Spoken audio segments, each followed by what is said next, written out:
নমস্কার, ইঙ্কুর ব্লগ চ্যানেলে স্বাগত। আজকে আমাদের রান্না হবে গিলে মেটে। এই দেখো গিলে মেটে, এই যে গিলে মেটে আনা হয়েছে। আর গিলে মেটেতে আলু দেব। এই যে আলু ছাড়িয়ে টুকরো টুকরো করে কেটে নিয়েছি, 4 টুকরো করে কেটে নেওয়া হচ্ছে, কেটে ধুয়ে রাখা আছে। আর এইটা হচ্ছে পেঁয়াজ, টমেটো, তেজপাতা, আর এই যে আদা, পেঁয়াজ, রসুন সব বেটে নেওয়া হয়েছে। আর এই যে এটা জিরের গুঁড়ো, ধনের গুঁড়ো, নুন, হলুদ আর একটু মিষ্টি দিতে হবে। মিষ্টিটা দেখালাম না, মুখে বলে দিচ্ছি, মিষ্টিটা দিতে হবে। আর এখন এটাকে গিলে মেটেটাকে ওই আদা, পেঁয়াজ, রসুন, টমেটো, তার জিরের গুঁড়ো, ধনের গুঁড়ো আর নুন, হলুদ দিয়ে ম্যারিনেট করে রাখা হবে। 8 ঘন্টা মতো রাখবো। রেখে তারপরে আলু ভেজে কষাতে দেব। যখন কষাতে দেব তখন তোমাদের দেখাবো, মানে রান্নাটা কিভাবে করছি সেটা তোমাদের দেখাবো। তাহলে তোমরা সঙ্গে থাকো, দেখতে থাকো আমরা কিভাবে রান্না করছি গিলে মেটে। দেখো বন্ধুরা, গিলে মেটে গামলার মধ্যে ঢেলে নিয়েছি। এই যে তেজপাতা দেওয়া হচ্ছে 2টো, তোমাদের বলেছি তেজপাতা। এবার পেঁয়াজ দিচ্ছে, পেঁয়াজ দেওয়া হচ্ছে ম্যারিনেট করার জন্য। টমেটো দেওয়া হচ্ছে, টমেটো তোমাদের বললাম না যে ম্যারিনেট করবে, ওই জন্য সব দিচ্ছে। প্রথমে পেঁয়াজ দিয়েছে, তারপর টমেটো দিয়েছে, তারপরে আদা রসুন লঙ্কা বাটা। এবার দেব নুন। এই দেখো নুন দেওয়া হচ্ছে, এই দেখো নুন দেওয়া হচ্ছে।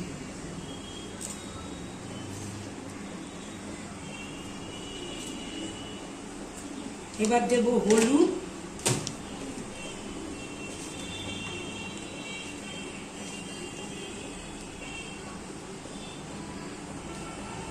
দেওয়া হচ্ছে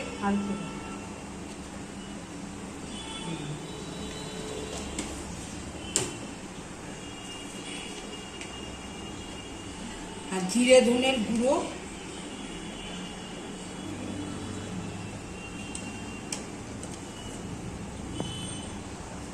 ওটা হচ্ছে জিরের গুঁড়ো দিলাম। এবার দেব ধনের গুঁড়ো,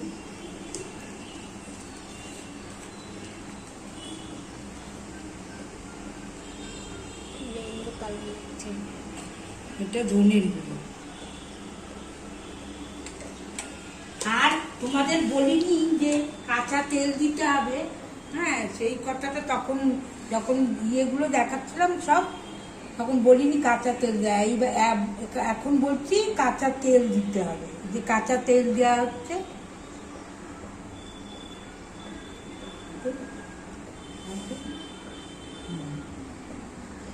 কাঁচা তেল দিয়েছি। এবার মাখা হবে, সব দিয়ে মেখে 8 ঘন্টা মতো লাগবে।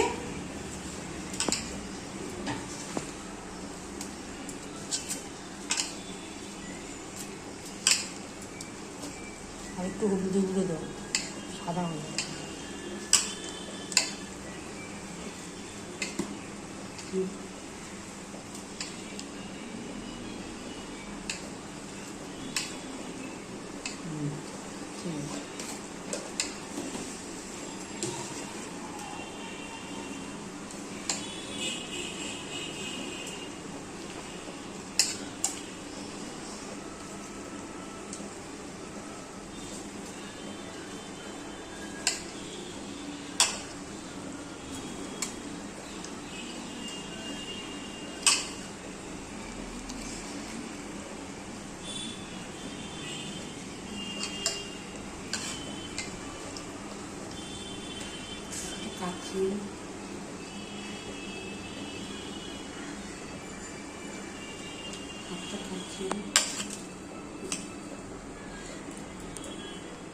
এবার চাপা দিয়ে রেখে দেবো।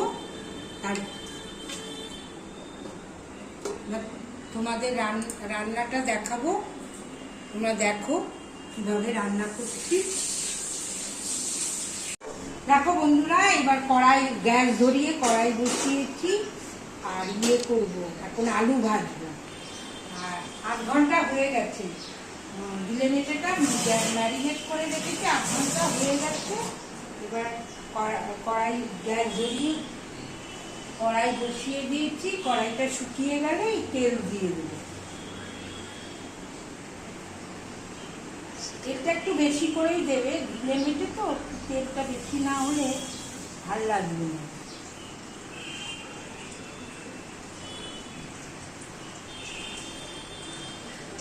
তেল দিয়ে দিলাম, এবার আলুগুলোকে ভাজবো। তেলটা হলেই আলু দিয়ে দেবো।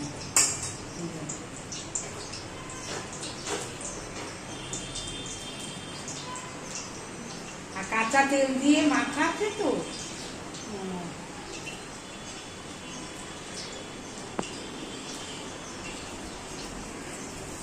এবার আলুগুলোকে আলুগুলো কেটে ধুয়ে নিয়েছি। এবার আলুগুলো ছেড়ে দেবো।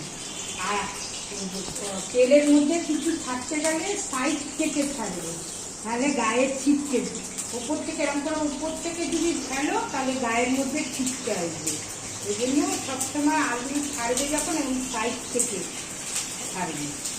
আর ওই তেলের মধ্যে এরকম করে ঝপ করে দিয়ে দেবে না, আগে খানিকটা, যে কোনো জিনিসই আগে খানিকটা দিয়ে নেবে, দিয়ে তারপরে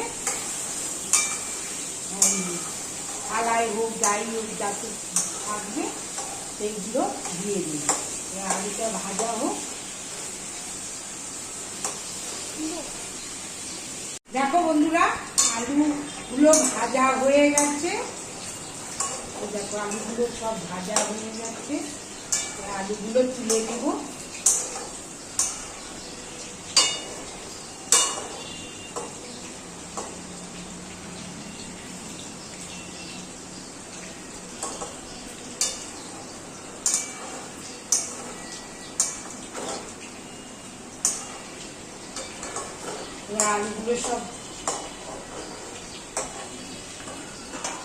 আলুগুলো এই থালার মধ্যে তুলে নিচ্ছি। দেখো সব আলুগুলো ভাজা হয়ে গেছে।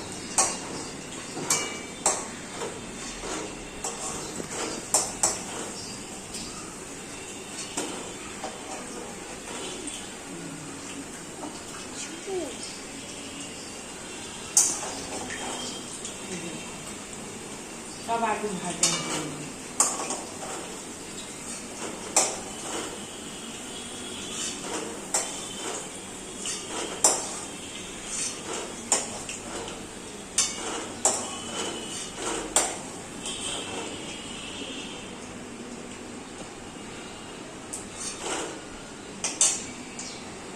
এবার ম্যারিনেট করা যে গিলে মেটেটা এবার এগুলো দিয়ে দেবো কড়াই তেলের উপরে।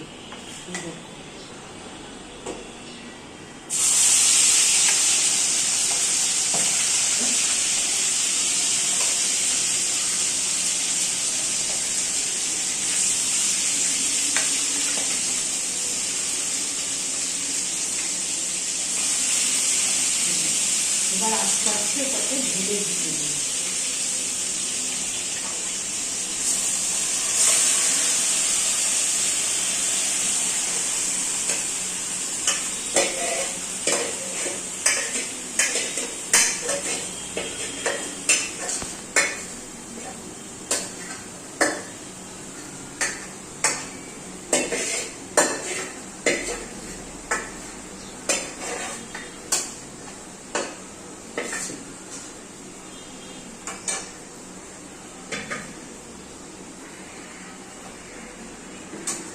কষাবো, এটাকে চাপা দিয়ে দিয়ে ভালো করে কষিয়ে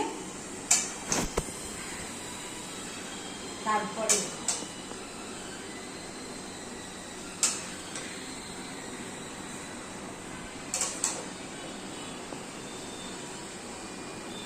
নেড়ে দিয়ে চাপা দিয়ে দেবো।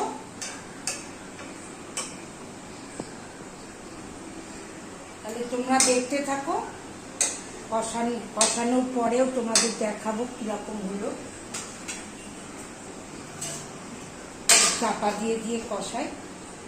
বন্ধুরা আলু দিয়ে দিয়েছি, ইয়েতে গিলে মেটেতে আলু দিয়ে ঝোল দিয়ে দিয়েছি, আর হয়েও গেছে, গিলে মেটে হয়ে গেছে। এবার গরম মশলা দিয়ে গ্যাস বন্ধ করে দেবো, দিয়ে চাপা দিয়ে দেবো। গরম মশলা আমরা গোটা গরম মশলা খাই, গরম মশলাটা বেটে রেখেছিলাম, এই যে এই দেখো গরম মশলা বেটে রেখেছি, এটা এখন দিয়ে দেবো চারিদিকে, দিয়ে গ্যাস বন্ধ করে দেবো। গ্যাস বন্ধ করে দিলাম, হয়ে গেছে। চাপা দিয়ে রাখবো, তাহলে ইয়ের গরম মশলার গন্ধটা বেরোবে। তাহলে আমাদের মতো রান্না করে খেয়ে একবার দেখো বন্ধুরা, যদি ভালো লাগে তাহলে কমেন্ট করো। আমার মনে হয়, আশা করি তোমাদের ভালোই লাগবে। তাহলে আজকের গিলে মেটের রেসিপিটা এখানেই শেষ করলাম।